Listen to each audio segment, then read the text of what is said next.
səhiyyə sahəsində. Məsələn, bu gün də baxdım mən, məsəl üçün Tovuzdan bir uşaq ölümcül ayaqda mindiriblər təcili tibbi yardıma Bakıya aparılması üçün. Yəni uşaq deyir ki, bizim imkanımız yoxdur. Yolda bəs təcili tibbi yardıma zəng ediblər ki, maşını qaytarın geri. Siz icazə almadan. Uşaq ölür. Uşaq önəmli deyil, protokol önəmlidir.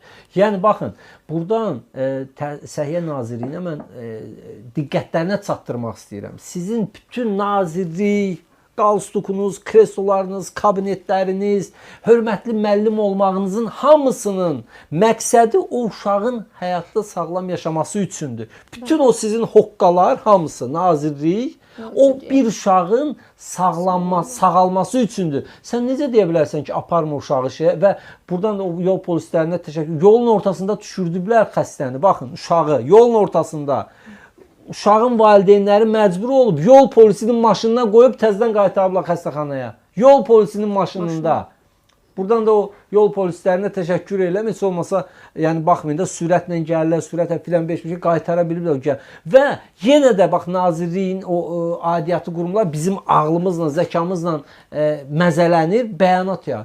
Deyir, valideynlər təzyiq eləyiblər həkimlərə və məcbur eləyiblər ki, aparsınlar, onlar protokolu pozub. Ay, nə danışırsınız? Bunun evladı ölür, nə təzyiq, nə məcbur. Nağarsın, sən 2 dənə imza olacaq, sən baş həkimin yoxdur, sən tapa bilmirsən, ondan icazə ala bilmirsən, cəmaatın balası ölməlidir.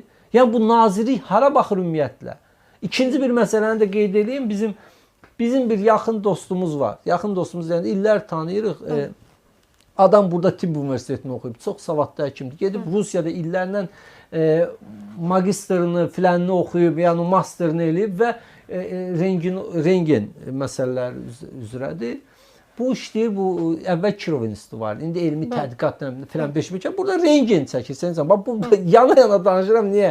Getmişsiniz də bu icbari tibbi sığortadan görürsən növbələri. Bu adam gündə 50 nəfər, 60 nəfəri yola salır və orada heç vaxt məsələn gedən adam rengenə düşmək üçün icbari sığorta ilə həmin gün rengeninə düşür, cavabını alır. Yəni demirlər, get bir həftə sonra gələrsən. Bu adam İcbari tibbi sığorta ilə də bəlli bir şey var da, həkimlərin qəbul elədiyi pasiyentlərin sayına uyğun olaraq qonorar ödəyir həm də olaraq.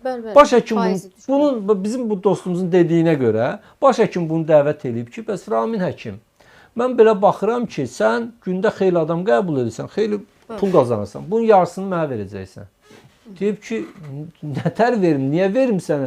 Deyib, belədir, verməyəcəksənsə işləyənməyəcək. Baxın, deyir ya, bu adam bununla bağlı korrupsiya idarəsinə yazıb, polisə yazıb, şikayət. Yəni, bunun əgər gizlədəcək bir şey olsaydı, bu qədər IQ eləmək. Deyib, mən vermirəm sizə, mən əziyyət çəkirəm, rengen eləyirəm, oxumuşam, gəlmişəm, indi pulumu əziyyətimlə qazanım, mən sizə niyə verməyim, onu baxarsan. Gəlib, verməyib, səhərsin baş həkim qərar çıxardıb. Gündə 25 xəstədən artıq qəbul eləyənməzsən. Bu, niyə az qazanacaqsan, sonra boynu bükəcəksən ki, həkim icazə ver, qəbul eləyim, mən də qazanım. Xəstələr, bu xəstə vecdərinə deyil, işimim ki, 100 xəstə yığılacaq. Deyir, fikirləş, deyir, saat 12-dən sonra deyir, əlimi qoyuram, 1-də 2-də qutarır 25 xəstə, əlimi qoyuram, divarlara baxıram, xəstələr də qapının ağzında, buraxmırlar içəri ki, buraxılış yoxdur, vermir. Xəstələr get sabah gəl. O birisi indi axırda xəstələr yığılıb qazi, şəhid ailələrə gediblər baş həkimə nə oqqa verirsən? Qardaş biz günlərlə gəlirik. Həkim oturub boş otaqda, 6-ya qədər oturur da, 4 saat boş oturub biz də burada. Sən nə oqqa verirsən? Məcbur olub bərpa eləyib bunu təzədən. Sonra başlayıb texniki işçilər bunun üstünə salıb, döydürüb bunu. Texniki işçilər nə orada süpürgəçiyə kimə şikayət yazıblar polisə. Bir var şayiə olar sənsən. Bir də rəsmi şikayət yazıblar. Gətiriblər kompüterlə dinləmə cihazı qoyulub. Bu oğlan görüb ki, bizim dost, görüb ki, başını oynatsınlar. Kamera qoyub otağına ki, gələn gedən çəksin. Kamera. Sən çəkilişə açıq yerə qoyub. Kameranın kartını filan da götürüblər. İndi bu adamı çıxartmaq istəyirlər ki, sən burada qanunsuz fəaliyyət göstərsən və adam indi bültendədir də, xəstəliklə bağlı bültendədir. Çıxarda bilmirlər deyə. Həkim o gün baş həkimdən zəng eləyiblər, Seniz xanım. Gülməlisinə bax. Baş həkimə zəng eləyiblər. Bəs sizin həkim belə şeylər danışır da, bütün media zəng eləyib filan. Bilir. Bu xəstədirsə necə gəlirsin yanımıza? Bülteni al bax. Bütün məsələ qaldı qıraqda. Bütün məsələ bax xəstədir axı, yalandan xəstəlik kağızı alıb çıxarda bilmir axı bülteni.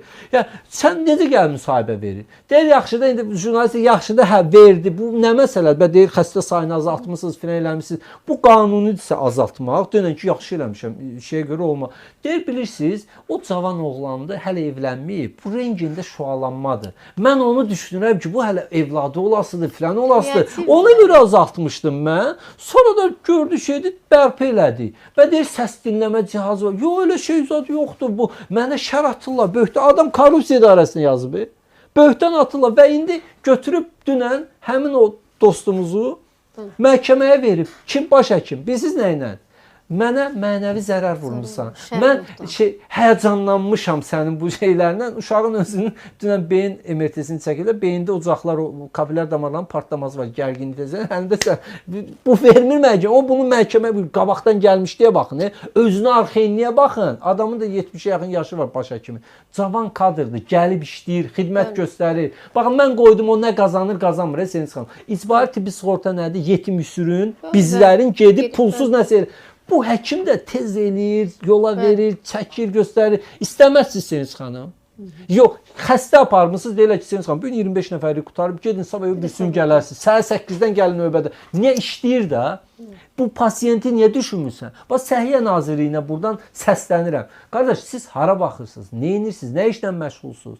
Aidiyyatı qurumlar məşğul olun da. Ya bəlkə bizim dostumuz səhv danışır. Düzdür, ola bilər də Seniz xanım da. Deyə bilər ki, yox. Film kimidir, amma gerçəkdən baş verib bunlar. Ya verib görüntülər var, ərizələr var, şikayətlər var. Adam deyir ki, 25 o nə demiş? Fikirləşin Seniz xanım, siz indi burada mən baxıram da, danışırsınız, eləyirsiniz, evdən canlı verirsiniz filan, qonorar hesablanır filan eləyilir. Bəzi dostlar da deyir Seniz xanım bütün günü gəzməklərdədir. İndi məsələn fikirləşin birdən burada baş redaktor siz çalışırsınız Seniz xanım, siz aylıq çox maaş alırsınız. Anormallıqdır da əslində. Gətirin yarısını mənə. Ya bu heç bir qaydaya, qanuna, feodal təfəkkürünə heç bir təfəkkürə sığmır. Deyir qardaş, niyə də bax, niyə verməliyəm? Yəni bax bu özəl müəssisə deyil, bu dövlətin yazdığı bonusdur. Biri var, heç bir qanun. Bir adamdan da mən oxudum, dostumuz paylaşanda şərhlərinə baxdım. Altından bir adam da yazmayıb ki, bu rüşvətxordur. Hamısı yazıb ki, mən getmişdim, çox mədəni həkimdir, bizi yaxşı yola saldı, çox diqqətçildir. Bir adam bir neqativ şərh yazmıyor. Niyə eləyirsiniz belə bax? Qoy işləsin də. Sonra deyirlər niyə yaxşı savadlı kadrlar gedirlər, xaricə gedirlər, indi adam qalıb küçələrdə, indi məhkəmələrdə həkim, orada da rengində gedin görün növbə bilmə. Nə qədər adama halbuki fayda verə bilərdi. Bəs budur da, bax budur da, məqsəd nədir? Mənə niyə pul vermirsən? Mən burada kim hara təyin olunur, elə bilir ki, oranın ağıdır, xanıdır. Qardaş, sən işçisən, sabah çıxardacaqsan, başqası gələcək. Həkim gedib ömrünü qoyub Rusiyanın çöllərində 2-3 il orada qarın içində oxuyub gəlib ki, burada sənə pul qazandırsın.